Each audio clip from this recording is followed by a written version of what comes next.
Et bonjour à tous, c'est Wargaming et encore une vidéo de Mage Knight. On continue le virus Mage Knight qui nous a complètement rongé le cerveau. Cette fois, la dernière fois, on avait parlé des cartes unités. Et là, on va parler des cartes de jeu, mais les cartes de jeu, on va dire. Donc là, on a les artefacts. Là, je crois que c'est les sorts et les actions avancées. Un petit peu présenter les cartes qu'il y a dans Mage Knight. Lesquelles sont les plus faciles à mettre en œuvre. On avait parlé des unités cheatées, comme les mages d'Atelm, qui étaient faciles à mettre en œuvre, par exemple, la nuit. Qui peuvent vous faire gagner la partie, quoi, tout simplement. Là, il y a carrément tout un tas de cartes qui peuvent vous faire gagner la partie. Là-dedans, c'est la folie. Autant toutes les unités que je vous ai montrées peuvent vous faire gagner la partie, quand même, dans la vidéo précédente. Autant là, c'est carrément la folie. Si on commence par, je sais pas moi, les sorts, par exemple. Voilà, bon. Donc les sorts, vous voyez, vous savez, il y a un effet simple que vous pouvez utiliser tout le temps avec le mana, en dépensant le mana de la couleur. Là, par exemple, avec un mana rouge, vous activez l'effet de base qui s'appelle bouclier ardent de ce sort-là. Et pour activer le bouclier explosif, il faut dépenser un rouge et un noir, donc en général la nuit. Puis il faut qu'il y ait du mana noir de disponible. Vous voyez, c'est gourmand en mana, les sorts. Vous pouvez utiliser son effet, son effet avancé. Et vous voyez, celui-là, parade de feu 4, et si ce sort est utilisé dans une parade réussie, ben, en contrepartie, ça fait une attaque de feu 4 pendant la phase d'attaque. Vous voyez, c'est très sympa. Et là, parade de feu 4, donc c'est pareil, mais si le sort est utilisé dans une parade réussie, ça détruit l'ennemi bloqué. Vous voyez, détruisez l'ennemi bloqué. Donc c'est, à part s'il est résistant aux arcanes ou résistant au feu, attention, enfin au rouge. Donc s'il a une résistance au feu, bah ça... Enfin, la parade de feu 4 marchera, mais pas l'effet suivant. Ici, vous ne pourrez pas le détruire l'ennemi. Bon, ça reste très sympa. C'est facile à mettre en œuvre, ça fait de la parade de feu, de la parade quoi. C'est pas mon préféré, mais il fait le taf. Là, vous avez le charme. Alors, le charme, c'est très très sympathique, parce que ça génère de l'influence, vous voyez, en effet de base. Bon, et si vous l'utilisez pour interagir, vous gagnez un cristal de la couleur de votre choix, quand même, dans votre inventaire, ce qui est sympathique. Ou vous réduisez de 3 le coût de recrutement d'une unité, donc c'est très sympa, ça, pour recruter, ou se soigner, etc. Et en effet avancé, c'est possession. Et possession, carrément, avec ça, vous prenez le contrôle d'un jeton ennemi, donc le jeton ennemi, déjà, il attaque pas. Et en plus, après, vous pouvez l'utiliser son attaque contre un autre jeton. Donc ça, c'est contre des ennemis multiples. Possession, c'est très très très sympathique. Très puissant, tout simplement.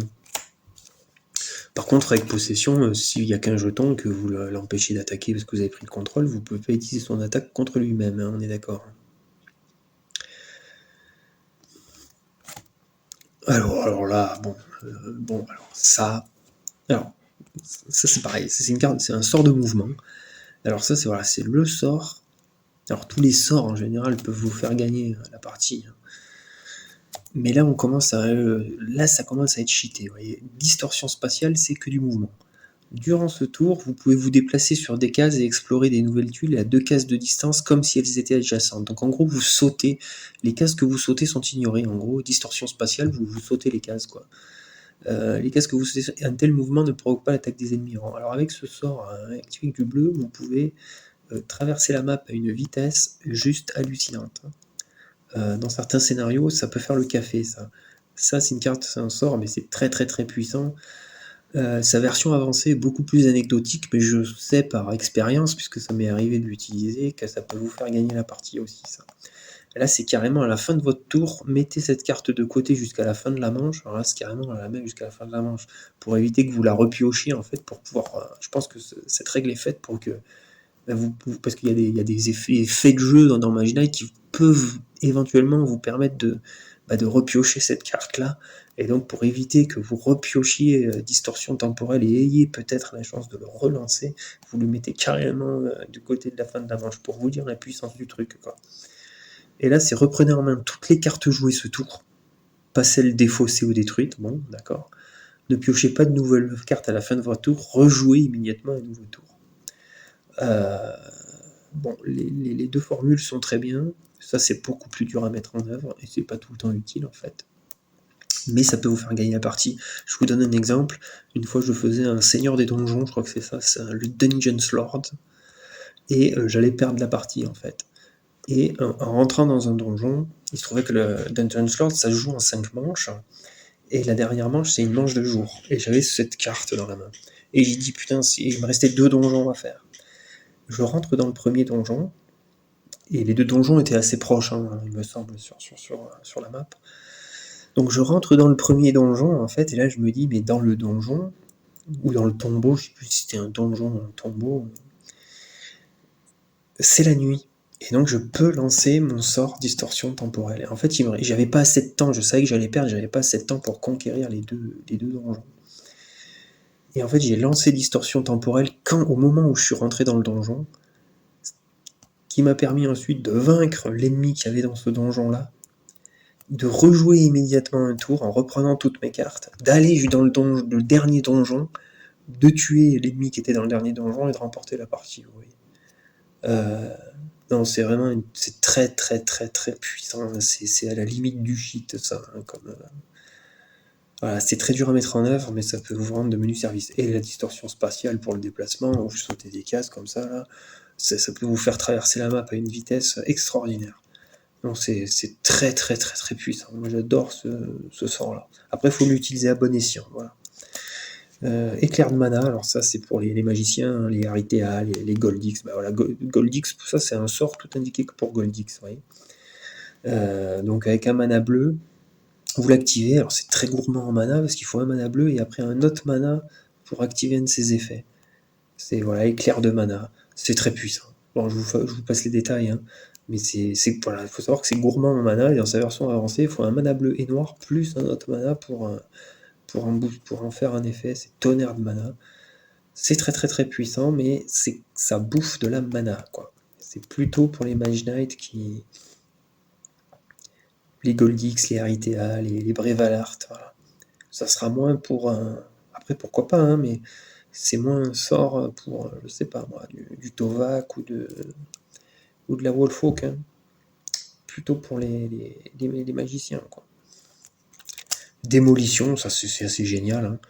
Avec un mana rouge, vous ignorez les fortifications des sites ce tour. Vous arrivez dans une cité, pouf, vous lancez ça, voilà, la cité, voilà, ignorez les fortifications, des sites, hein, donc ça ignore pas les fortifications des unités qui sont fortifiées, mais des sites ce tour. Donc c'est-à-dire que les remparts, les cités, les forteresses, les tours de mages, enfin tout ce qu'il y a ignorez les fortifications des sites ce tour. Voilà, ce tour, vous ignorez les fortifications des sites, c'est génial. Hein. Alors peut-être pas les remparts. Peut-être que vous ignorez pas les remparts. Le rempart n'étant pas un site en lui-même, je pense que vous ignorez pas vous savez sur les tuiles. De temps en temps, des fois, il y a des petits remparts là qui vous font dépenser plus de mouvement ou protègent les ennemis qui sont derrière. Comme c'est pas un site en lui-même, le rempart, à mon avis, ça marche pas contre les remparts. Par contre, c'est génial pour attaquer les cités, ça. Et en plus, moins 1 d'armure pour tous les ennemis. C'est formidable. Ça, c'est vraiment formidable. Vous voyez, un petit mana rouge, et hop, vous avez en plus 2 effets. C'est très très bien. Et après, vous avez la désintégration avec du rouge et du noir. Vous le lancez uniquement pendant la phase d'attaque de combat. Détruisez l'ennemi ciblé et moins 1 d'armure pour tous les autres ennemis. Bon. Son effet avancé est sympa, mais son effet de base est meilleur, je trouve. Frisson, bon, l'ennemi ciblé n'attaque pas lors de ce combat, et s'il possède une résistance au feu, il la perd jusqu'à la fin de ce tour. Bon, ça a le mérite d'empêcher l'ennemi d'attaquer, et frisson fatal, l'ennemi ciblé n'attaque pas lors de ce combat et perd moins 4 d'armure. C'est pas un sortilège que j'aime beaucoup, mais pourquoi pas. Ça peut vous permettre de venir à bout d'un ennemi très dur à abattre avec l'armure -4, et surtout ça empêche un ennemi d'attaquer tant qu'il n'est pas résistant aux arcanes ou il a résistance à la glace, un bleu, parce que c'est un sort bleu. Bon. Déjà, empêcher un ennemi d'attaquer, c'est bien, c'est toujours bien. Mais bon. Voyage souterrain. Alors ça, c'est... Alors voilà, déplacez-vous de 1 à 3 cases révélées sur le plateau. Ça, c'est un sort de mouvement avec un petit mana vert, ça vous permet de vous déplacer de 3 cases. C'est génial. Par contre, vous ne pouvez pas vous déplacer sur les marais et les lacs de cette façon. Et vous devez terminer votre mouvement sur une case sécurisée. Un tel mouvement ne provoque pas la carte des ennemis errants. C'est très puissant. Hein. Voilà, bon, petit mana vert, 3 cases, c'est gratuit, quoi, en gros, 1, 2, 3. Bon, s'il y a des lacs et des marais, c'est plus chiant. Mais ça vous permet de contourner des ennemis errants, de vous positionner correctement, enfin c'est pas mal. Alors l'attaque souterraine c'est assez génial, mais pour pouvoir le lancer, en gros c'est pareil que l'effet de base, mais on doit terminer son mouvement dans un site fortifié. En gros ça permet d'arriver à l'intérieur du site fortifié. Et ce qui fait c'est que les unités sont plus fortifiées. Voilà, ignorez les fortifications du site. Voilà. Si vous devez vous retirer après le combat, vous retournez sur la case que vous avez piqué avant de lancer le sort. Oui, bon. En gros, si vous faites un assaut et que vous êtes repoussé, si vous étiez à 3 cases et que vous avez fait les 3 cases de l'attaque souterraine, vous êtes repoussé, pas à côté du site fortifié, mais de là où vous êtes parti. Alors, il faut quand même du vert et du noir, hein, quand même, vous voyez. Alors ça peut être pratique pour aller directement d'une cité à l'autre si les tuiles sont adjacentes. Ça fait 3 cases, hein, tout simplement. Donc ça peut vous permettre d'aller directement attaquer d'une cité depuis une autre cité. Bon, c'est assez anecdotique. Ça, c'est une belle formule, belle carte de mouvement, enfin beau sort de mouvement. Ça, c'est plus anecdotique, donc voilà. Alors exposition, c'est génial. Déjà, c'est fait de base, c'est l'ennemi ciblé n'est plus fortifié et perd ses résistances pour ce combat. Donc n'est plus fortifié, ça veut dire que il est plus fortifié, hein. Même s'il y a un rempart, qu'il est dans une forteresse et que lui-même il est fortifié, il l'est plus. Donc vous voyez, c'est super. Et en plus, ça vous fait et il perd ses résistances, donc il a plus rien, quoi. Il est nu. Et en plus, ça vous fait une attaque à distance de 2. Ça, j'adore ce sortilège. Exposition de masse, ça c'est génial pour attaquer les cités, ou même pour attaquer les cités, c'est génial. Ou même pour attaquer des ennemis en masse, parce que les ennemis perdent toutes les fortifications pour ce combat, ou les ennemis perdent toute leur résistance pour ce combat, et ça fait une attaque à distance de 3 en plus. Très très beau sort offensif. Là, vous avez la tempête de neige, très bien. Attaque à distance de glace 5 avec un mana bleu, très très bon. Et après, avec du bleu et du noir, vous prenez une blessure, mais vous faites une attaque de siège de glace 8.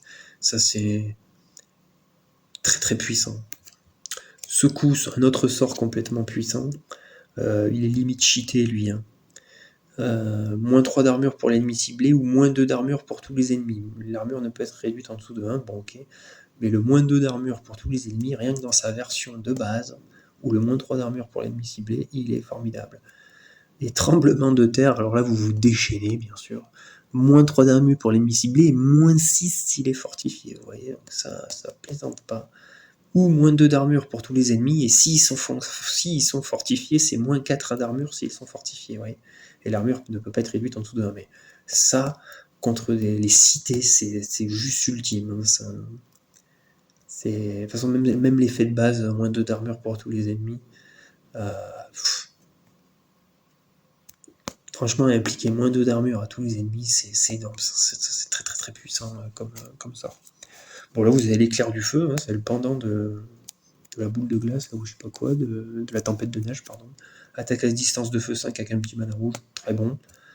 Puis facile à mettre en œuvre, vous voyez, c'est pareil, ça c'est facile à utiliser, là, bim, bam, voilà. Et puis tempête de feu, voilà, une petite tempête de feu. Hein. Bon, il faut quand même un rouge et un noir, hein, mais prenez une blessure, attaque de siège de feu 8, bon. C'est super. Ah là, vous avez encore un autre sort. Voilà, c'est ou un déplacement ou une action spéciale pendant l'attaque. Alors, il peut être particulièrement cheaté, ce sort. Il est très très très puissant. Déjà, ça vous permet, avec un mana blanc, lorsque vous lancez ce sort, dépenser. Donc il faut quand même dépenser des points de mouvement, de 1 à 5 points de mouvement, et déplacez-vous d'une case révélée pour chaque. Vous devez terminer des déplacements sur une case sécurisée. Voilà, c'est le petit inconvénient, il faut terminer sur une case sécurisée. Un tel mouvement ne provoque pas l'attaque. En gros, vous prenez votre envol et vous vous déplacez de 5 cases. Donc avec 5 de mouvement, vous dépensez 5 de mouvement, vous vous déplacez de 5 cases. Voilà. Alors ça, c'est génial, hein, autant vous le dire tout de suite. Tout ce qui donne du mouvement comme ça, c'est super. Et alors, aile de la nuit, c'est carrément l'ennemi ciblé n'attaque pas lors de ce combat. Ce qui est bien, c'est que c'est du blanc, donc personne n'a de résistance au blanc. Il n'y a que les unités résistant aux arcanes sur lesquelles ça ne marchera pas. mais l'ennemi ciblé n'attaque pas lors de ce combat, donc déjà vous empêchez un ennemi d'attaquer, et après vous pouvez cibler des ennemis supplémentaires, payer 1 point de mouvement pour le deuxième ennemi, 2 points de mouvement pour le troisième, etc. Bon, enfin, en gros, avec ce sort, si vous lancez ce sort à sa pleine puissance, vous avez 5-6 ennemis devant vous, là, que vous affrontez, et que vous avez un peu de mouvement, vous pouvez empêcher 2-3 ennemis facilement d'attaquer. C'est très très très très très très puissant. Et en plus, ça vous donne dans son effet de base une souplesse de mouvement incroyable. Vous prenez votre envol et c'est génial. Là, vous avez un sort de soin qui, mine de rien, est extrêmement puissant. Avec un petit mana vert, ça vous fait quand même un soin de 3, et quand vous êtes dans une forêt, un soin de 5. C'est pas négligeable. Quand vous savez que vous avez ça, vous pouvez vous dire, bah, même mes unités d'élite, je peux encaisser des blessures, quoi. Et je vais pouvoir me soigner de 5, vous voyez, donc... Enfin, si je suis dans une forêt, mais même le soin 3, il y a souvent des unités d'élite, elles ont niveau 3. Donc voilà, pouf. Ou encaisser 3 ou 5 ou 4 blessures et vous dire, putain, voilà, j'ai ma super restauration. Des fois, quand il n'y a pas de beau choix de sort, ou que bah, vous prenez la restauration, faut apprendre à jouer avec, en fait, tout simplement. Et sinon, en effet, puissance, c'est assez incroyable. Renaissance, mana vert et mana... c'est moins direct hein, comme sort, mais je dirais que c'est moins direct que du vent ou même un éclair de feu, mais ça peut bien utiliser, ça peut être ultime. Bon, soin 3 ou soin 5 dans une forêt, mais surtout rendez, en plus du soin, vous pouvez rendre disponible des unités dont la somme des niveaux ne dépasse pas 3, vous voyez, donc ça peut vous permettre de réactiver des unités. Et si vous êtes dans la forêt, c'est carrément rendez disponible des unités dont la somme des niveaux ne dépasse pas 5. Moi, pour vous jouer, par expérience, je l'ai déjà utilisé. C'est très très très puissant hein, quand ça, mais c'est plus anecdotique, voilà, c'est moins facile à mettre en œuvre. Bon, le rappel aux armes, c'est juste génial. Hein. Mana blanc, déjà, vous pouvez utiliser la capacité d'une unité, de l'offre des unités, comme si vous l'avez recruté. On peut pas lui assumer de dégâts, mais en contrepartie, on peut utiliser une de ses capacités, c'est génial. Et appel à la gloire, ça vous permet carrément de recruter gratuitement n'importe quelle unité de l'offre des unités. Bon, faut avoir un jeton de commandement disponible, sinon il faut renvoyer une unité, mais ça c'est très très très très très puissant. Méditation, alors ça c'est la carte que j'arrive pas à utiliser correctement. Voilà, piochez 2 cartes au hasard dans votre défausse et placez-les soit au-dessus, soit au-dessus, soit au-dessus de votre deck. Donc ça vous permet de prendre 2 cartes au hasard de votre défausse et de les mettre en dessous ou au-dessus du deck. Bon. Et votre limite de cartes en main est augmentée de 2 la prochaine fois que vous piochez des cartes. Avec un mana vert. Bon, voilà. Ça a l'air super. Par exemple, vous préparez un assaut contre Volcar ou une cité, vous lancez ce sort, ben ça permet de remettre des cartes dans votre deck et d'augmenter votre limite de main. Donc pour l'assaut du tour d'après, ça a l'air bien, mais moi j'ai vraiment du mal à l'utiliser, je sais pas pourquoi. Je la trouve pas terrible cette carte. Et en trans, c'est identique à l'effet de buff, sauf qu'on choisit les cartes au lieu de les piocher. Écoutez, pourquoi pas, mais dépenser un mana noir pour ça, sachant que, par exemple, au prochain tour, bah, vous allez faire un combat extrêmement violent. Bon, je suis dubitatif sur cette carte. Moi, j'essaye de l'utiliser, mais j'ai pas encore trouvé de solution pour disons, optimiser les effets au maximum. Bon, offrande, c'est génial. Alors, enfin, encore, ça dépend le Mage Knight que vous avez. Déjà, avec un mana rouge, bah, vous gagnez un cristal rouge. Bon. Et puis, vous pouvez défausser jusqu'à 3 cartes autre que blessure, et suivant la couleur de la carte, ça vous fait gagner des cristaux. Donc, vous pouvez gagner jusqu'à 4 cristals avec cette offrande. C'est très très intéressant. Alors, le sacrifice, c'est carrément une orgie d'attaque à distance ou de siège en fonction des cristaux que vous avez dans votre... si vous êtes café de cristaux dans votre réserve, ça, sacrifice, c'est génial. Et en plus, une fois que vous avez sacrifié vos cristaux, vous les récupérez. Voilà, pour chaque paire de cristaux correspondant dans votre inventaire, vous recevez l'attaque associée. Bon, on choisit une paire, hein, c'est pas toutes les paires, mais vous voyez, blanc-rouge, attaque à distance de feu 6, blanc-bleu, attaque à distance de glace 6, vert-rouge, attaque de siège de feu 4, et vert-bleu, attaque de siège de glace 4. Donc, sûrement que vous avez, par exemple, là, vous avez 2 verts de bleu, ça vous fait déjà une attaque à distance de glace de 8. Hein. Donc, si vous avez 3 verts, 3 bleus, ça vous fait 12 d'attaque de siège de glace. Vous voyez, c'est pas négligeable. Et en plus, ensuite, transformer toutes ces paires de cristaux en jetons mana. Ça veut dire que vous les utilisez, vos paires, pour faire des attaques, et après, ils se transforment en jetons. Ça veut dire que vous ne les perdez pas à ce tour-là. Vous pouvez continuer à utiliser leur mana C'est alors c'est souvent pour les Gold X ou les Aritea. Voilà. Moins pour. Alors si ça permet à Tovak de gagner des cristaux par exemple, donc ça c'est très bien. En fait c'est utile à tous les Magi Knights ça. Et ça peut faire une orgie de destruction. Avec Gold X par exemple, vous pouvez faire de très mal avec sacrifice quoi. Bon. Bah là, vous avez fortifiant, hein, soin 2, et piochez une carte pour chaque blessure de votre main, c'est très utile. Et en plus, rendez disponible chaque unité soignée ce tour. Donc si vous soignez une unité qui est blessée, qui est épuisée, bah, vous la réactivez. C'est assez génial comme ça, hors de soin. Et maladie, l'armure de tous les ennemis bloqués pendant la phase de parade est réduite à 1. Donc tous les ennemis que vous avez bloqués, là, leur armure passe à 1, quoi. Donc vous n'aurez pas de mal à faire une hécatombe. Hein. Très bon. C'est pas mal si vous jouez sur la parade, par exemple, vous dire je vais faire un combo parade, et que vous bloquez les ennemis, vous lancez ce sort au début de combat, vous bloquez les ennemis, mais tous ceux qui sont bloqués, ils ont une armure de 1. Donc, sauf ceux qui sont résistants aux arcanes, hein, bien sûr, vous pouvez faire une hécatombe avec ça. Et le soin de 2, piocher des cartes est sympathique. Hein. Plus rendez disponible, c'est un très sympathique sort de soin. Le tourbillon, ça vous empêche... l'ennemi ciblé n'attaque pas lors de ce combat, voilà, ça empêche un ennemi d'attaquer, c'est toujours sympa. Et ça le détruit s'il est voilà, pendant la phase d'attaque. Bon, c'est pas la phase d'attaque, mais ça vous permet de détruire un ennemi pendant la phase d'attaque, c'est très sympa. Alors, mur de flamme. Alors, mur de flamme, c'est pareil. Ça, c'est le sort qu'il faut avoir contre Volcar. Enfin, c'est un des sorts qui est bien contre Volcar.